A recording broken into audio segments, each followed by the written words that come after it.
अरब की most famous है। इसके अलावा मेरी फैमिली में बहुत ही पसंद की जाने वाली डिश खासतौर पे बच्चे इतने शौक से खाते हैं, इतनी ज़्यादा टेस्टफुल है कि क्या कहने।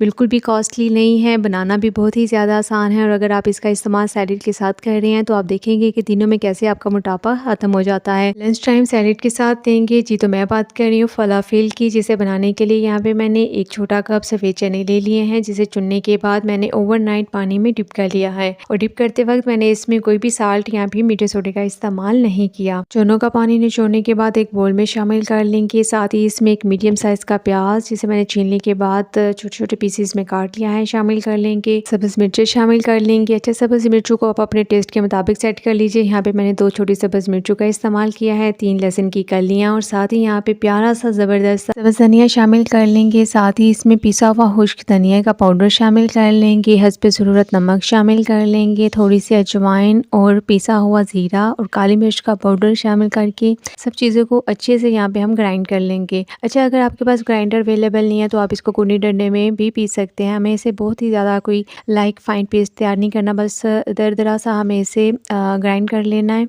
और जब मैंने इसको ग्राइंड किया तो मुझे थोड़ा सा चंगता कर रहा था, इसलिए मैंने ज़रा पानी का भी इस्तेमाल कर लिया। तो आप पानी के इस्तेमाल के बगैर इसको ग्राइंड कर लें, वो ज़्यादा बेहतर है। अच्छा, इसमें एक चुटकी मैंने मीठे सोडे का इस्तेमाल किया है और आप चाहें तो अजवाइन के ऑप्शन को यहाँ पे स्किप भी कर सकते हैं। अभी चूंकि गर्मियों का मौसम है तो मैंने इसमें सफ़ेद तिल का इस्तेमाल नहीं किया। आप चाहें तो अपने टेस्ट के मुताबिक सफ़ेद तिल का यहाँ पे इस्तेमाल कर सकते हैं। सब चीज़ों को अच्छे से मिक्स करने के बाद हमने यहाँ पे एक फ्राई पैन ले लिया और इसमें ऑयल शामिल कर लिया है। ऑयल को मीडियम फ्लेम पर हम गर्म कर लेंगे, हाई फ्लेम पे हमें इन्हें रोस्ट नहीं करना। ऑयल गर्म होते ही हम यहाँ पे मिक्सर को कोई सी भी प्यारी सी शेप दे के फलाफिल रेडी कर लेंगे। बस आपने इस बात का ख्याल रखना है कि फ्लेम मीडियम ही होना चाहिए। हाई फ्लेम में ऐसे अपर लेयर तो जल जाएगी लेकिन अंदर से कच्चे रह जाएंगे, तो बस आपने इस चीज़ का ख्याल रखना है।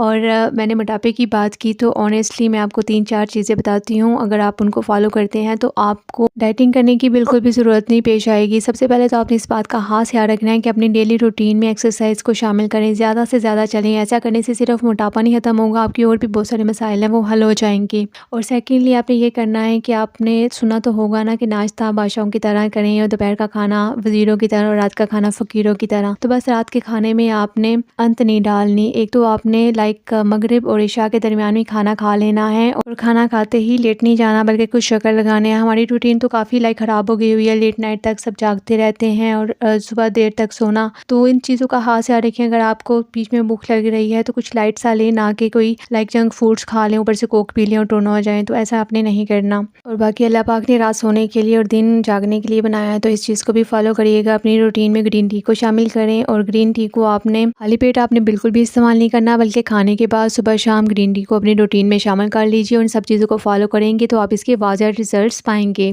फलाफिल को यहाँ पे हम सैलेड के साथ सर्व करेंगे। सैलेड में मैंने प्याज, टमाटर और खीरे का इस्तेमाल किया है, साथ में इसमें लीमू, काली मिर्च और नमक शामिल करके अच्छे से मिक्स कर लिया है। मैं उम्मीद करती हूँ कि आपको ये रेसिपी बहुत पसंद आएगी। ट्राई करने के बाद फीडबैक देना ना भूलिएगा और तमाम चीज़ों को अच्छे से फॉलो करिएगा। और अगर आप ज़ियार्स कॉर्नर में न्यू हैं तो ज़ियार्स कॉर्नर को सब्सक्राइब कर लीजिए और बेल आइकन को ऑन कर लीजिए ताकि आपको लेटेस्ट वीडियो के नोटिफिकेशन मिलते रहें। मिलते हैं नेक्स्ट ज़बरदस्ती रेसिपी के साथ, तब तक के लिए दुआ में याद रखिएगा। अल्लाह हाफिज़।